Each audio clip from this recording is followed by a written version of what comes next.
So Valentine's Day has a way of making us take a good look at our relationships, or perhaps our lack of a relationships. Sometimes there's a few obstacles that we have to cross to make them work. So today we invited Dr. David Sbarra. He is a relationship expert from ubeauty.com, and he is also a professor at the University of Arizona. Welcome to Sonora Living. Thank you for having me. Perfect time to be thinking about love and how we can make our relationships work.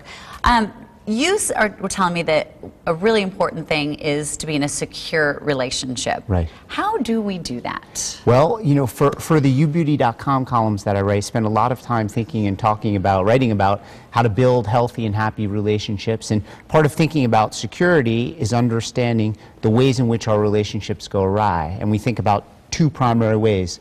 When we get over-involved in things, we have too much emotion, jealousy, preoccupation, overwhelming our partners, doing too much. And usually that's one person that does that. One person, you never have two people. Sure, when you get two people doing that, it's sort of a recipe for disaster, so to speak. But then there's the other side. There's doing too little. Okay. So not enough intimacy, not enough communication. When you ask your husband or wife to tell you about his or her day, there's not much talking, and they're sort of turning away from these kinds of things. Don't you feel like sometimes that each couple or each person in the relationship points at each other? You don't do enough. No, you don't do enough. But someone's got to step up to the plate and really just own what they're really doing or not doing, right? Correct. So we begin with trying to become more secure. It's really about beginning with asking yourself, am I doing too much or too little of something? And how do I stand in the middle? How do I get to the middle? Okay. And psychologists will often, you know, in public we'll talk about faking it until you make it. Right. Right? So trying to act better until you feel better. Psychologists do the same thing, but we talk about acting from the outside in. Okay. So before you actually wait to feel secure to act, you start acting more secure before you feel that way. Okay. That's the inroad. And we do this exactly like we do for changing other behaviors like exercising, diet, all kinds of other health behaviors. Right. How do we figure out what we're doing wrong? Do we just ask our partner, what do you think I'm doing wrong? Do you go to a therapist? I mean, how do we self-evaluate?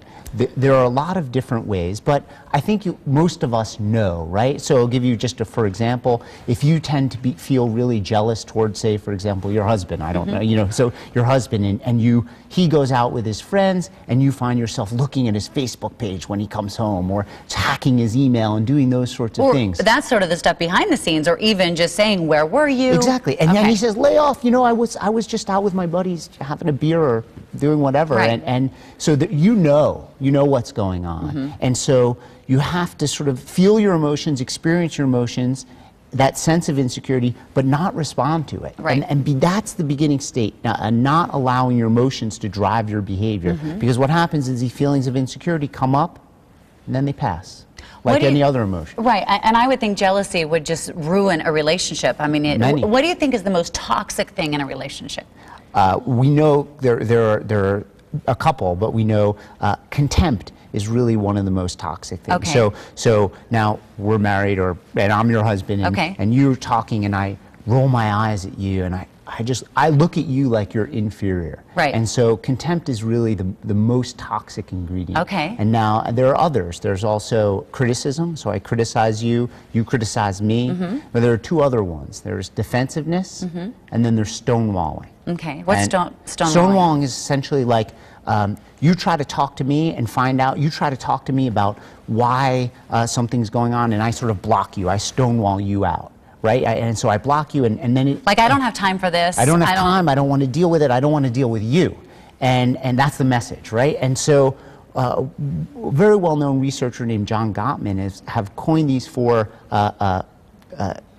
principles, the four henchmen of the apocalypse. Okay. So if we see the four henchmen, we look pretty closely and say, this relationship is on the rocks, and this relationship may not make it. And when we see those four, we can predict with a high degree of accuracy. The four that you just said, stonewalling, contempt, criticism, defensiveness, and stonewalling. Okay.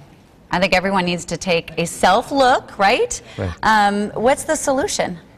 Well, I mean, you can't just will it to change. Okay. But in order to start making changes, you have to start wanting to make changes, right? You have to say, again, back to the basics. What can I reasonably do here? What is an excess? What is a deficit? What do I need to turn the volume up on and maybe down on? And you probably both need to want it to work. Absolutely. Okay.